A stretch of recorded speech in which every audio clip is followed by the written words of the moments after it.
Why do we say, I want to go, but I enjoy going? Why is it correct to say, I decided to study, but incorrect to say, I decided studying? This is one of the trickiest and most confusing puzzles in English grammar. For many learners, it feels like there are no rules and you just have to guess. But what if I told you that the secret isn't about memorizing hundreds of rules, but about understanding the feeling of the first verb?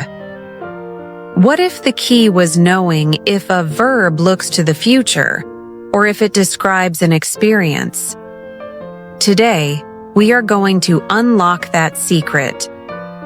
Welcome back to our series, English Grammar Unlocked. I'm your host, Scarlett. Today, we are solving the I mystery of gerunds, the ing form of a verb, and infinitives, the to form. In this episode, we will turn this grammar challenge into a story about planning a perfect weekend. First, we will follow a character named Chloe as her plans and preferences reveal the hidden patterns behind these verb forms. Second, we will master 10 essential verbs and vocabulary words that will help you use gerunds and infinitives correctly. And finally, for our language focus, we will break down the secret feeling that will help you choose the right form with confidence. Part 1. The Weekend Plan. Verbs followed by infinitives. Our story begins on a Friday afternoon. We meet our character, Chloe. She is sitting at her desk with a cup of tea and a notebook. She is planning her perfect weekend. Right now, her mind is focused on the future. She is thinking about her goals, her plans, and her decisions for the next 2 days. Let's listen to her thoughts. Okay, this weekend, I want to do something fun and relaxing. I need to rest after a long week at work. I plan to visit that new art gallery downtown. My friend told me about it. I decided to go on Saturday morning. I hope to see the new modern art exhibition. Oh, and I promised to call my mom on Sunday. I must not forget that. I agreed to help my neighbor with his garden too. I guess my weekend is already getting busy. Let's pause Chloe's planning for a moment. Did you notice a pattern in all of those sentences? Let's look at the verbs she used. Want, need, plan, decide, hope, promise, and agree. Every single one of them was followed by the infinitive form of the next verb. To do, to rest, to visit, to go, to see, to call, to help. This is our first and most important clue. A very large group of common verbs in English are followed by the infinitive, to plus verb. And here is the secret feeling behind many of these verbs. They are about the future. They are about plans, goals, decisions, intentions, and promises. When you want to do something, the action is in the future. When you plan to do something, the action is in the future. When you decide to do something, the action is in the future. These verbs look forward to an action that has not happened yet. This is a powerful pattern to remember. Part 2. Reflecting on hobbies. Verbs followed by gerunds. Now, Chloe has finished making her plans. She closes her eyes for a moment and just thinks about the things she loves to do in general. She is no longer thinking about a specific future plan. She is thinking about the experience or the process of her hobbies. Let's listen to her thoughts again. I just love my weekends. I really enjoy painting. I don't mind spending the whole afternoon in my quiet apartment with my colors. I should avoid going to the big shopping mall. I always spend too much money there. My friend suggested visiting the gallery together, which is a great idea. I just need to finish cleaning my apartment first. I can't relax if the place is messy. I have to admit, I dislike doing housework, but I love the feeling after it's done. Let's pause again. We have a new pattern here. Look at these verbs. Enjoy, mind, avoid, suggest, finish, and dislike. Every single one of them was followed by the gerund form of the next verb, the ing form, painting, spending, going, visiting, cleaning, doing. This is our second big clue. Another large group of verbs in English are followed by the gerund, verbing. The secret feeling behind many of these verbs is that they are about the experience or the process of an activity. When you enjoy something, you are talking about the feeling of the activity itself. When you finish or avoid something, you are talking about the action as a whole concept. The gerund often acts like a noun. It is the name of the action. That is why we say, swimming is good for you. Here, swimming is the subject of the sentence. So, we have two different feelings. The infinitive often looks forward to a future goal. The gerund often talks about the activity as an experience. Part 3. The tricky verbs. Verbs that can do both. Now you might be thinking, this is great, but are there any exceptions? Yes, there are, and this is where we move to the next level. First, the good news. There is a group of verbs that can be followed by either a gerund or an infinitive, with very little or no change in meaning. These are verbs like love, hate, prefer, start, and continue. Chloe can say, I like to read on weekends. She can also say, I like reading on weekends. Both sentences are correct, and their meaning is almost exactly the same. So for these common verbs, you can relax. You cannot make a mistake. Now, for the really tricky part. There is a small group of verbs that can be followed by either form, but the meaning changes completely. Let's look at two of the most famous examples. Remember and stop. Let's imagine Chloe is leaving her apartment. If she thinks, I must remember to lock the door, she is thinking about a future action she needs to do. Remember plus to do is about a plan or a task. But if she is sitting in the cafe later and thinks, did I lock the door? Yes, I remember locking the door. She is talking about a memory of a past action.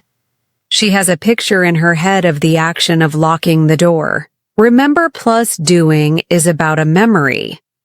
The verb stop is also very different.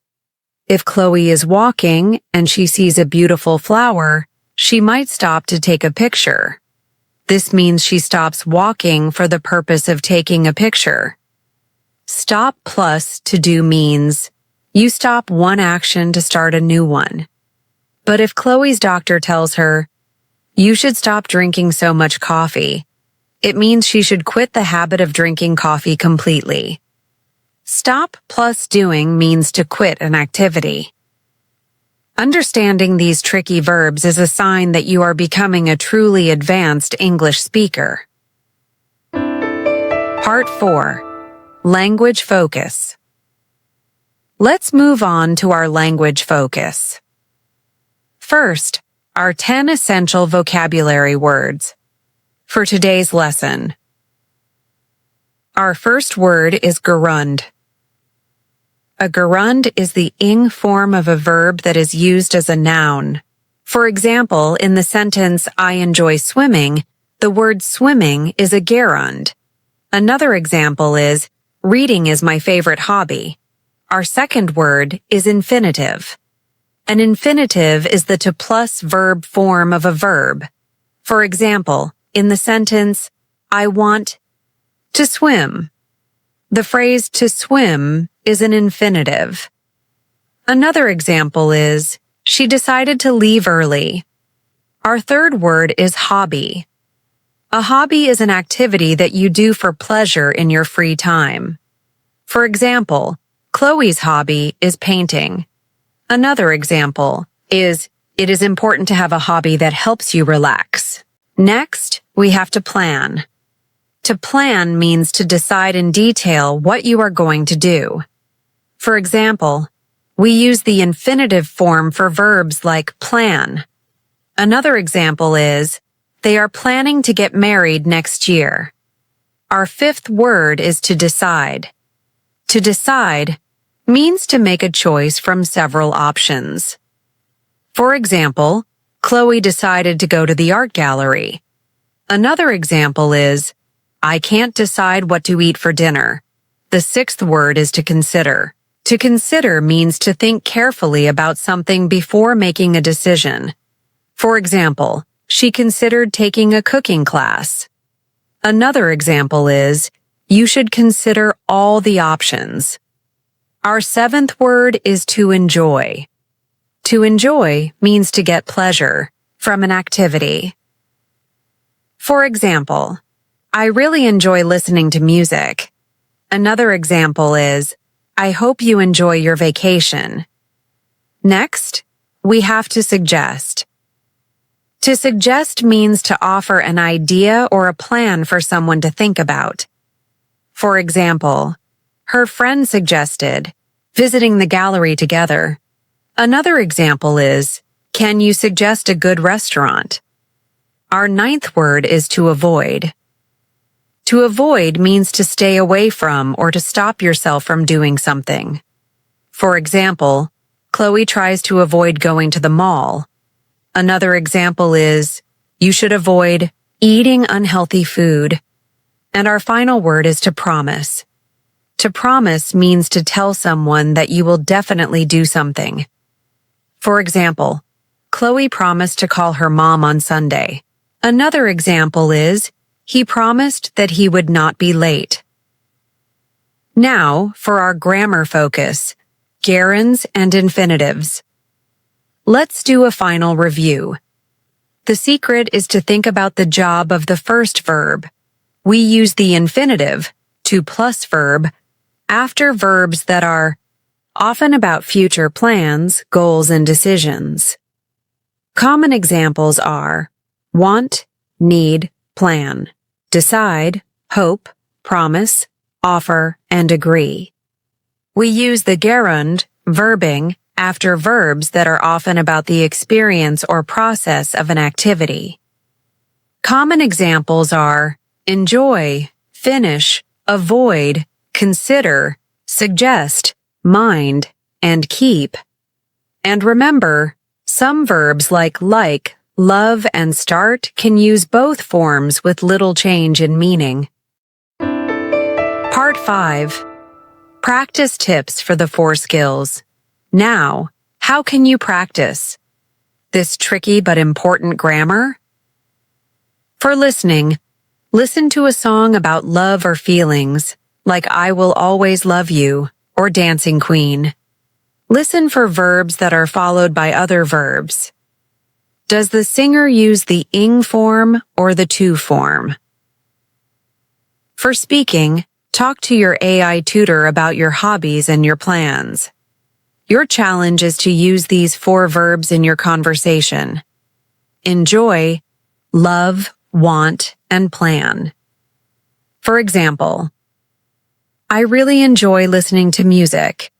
I love going to concerts. Next month, I want to see my favorite band. I plan to buy my tickets tomorrow. For reading, find a blog post online where someone is talking about their New Year's resolutions or their weekend plans. Read it and highlight the verbs. See what form follows them, an infinitive or a gerund. And for writing, this is a perfect exercise for your journal. Write 2 short paragraphs. In the first paragraph, write about your plans for next year using verbs like plan to, hope to, and decide to. In the second paragraph, write about hobbies you like, using verbs like enjoy, ing, love, ing, and don't mind, ing. Part 6. Your next action. This grammar puzzle is one of the biggest challenges as you move from a beginner to an intermediate level. And today, you have unlocked the secret. It is not just about memorizing long lists of verbs. It is about learning to feel the rhythm of the language. You are learning to understand the difference between a future plan and a present experience. As we conclude, let's quickly summarize our lesson today. First, we followed Chloe's story and learned that the secret feeling of the first verb helps us choose the right form. Infinitives often look to the future, while gerunds often describe an experience. And second, we learned that some verbs can use both, but a few tricky ones, like stop and remember, change their meaning completely. We also learned 10 essential vocabulary words for this topic. As a review, those words were gerund, infinitive, hobby, to plan, to decide, to consider, to enjoy, to suggest, to avoid, and to promise. Now, I have a final question for you. What is one activity you enjoy doing? And what is one thing you plan to do this week? Let's practice both forms in the comments section below. If you are committed to making this lesson a part of your life, show your energy by smashing that like button. Be a hero for a friend by sharing this video with someone you know who is always confused by this grammar rule. And to lock in your commitment to learning, subscribe and smash that notification bell so you don't miss our next grammar mystery. Remember, you are learning the true feeling of the language. Until next time, take care and happy learning.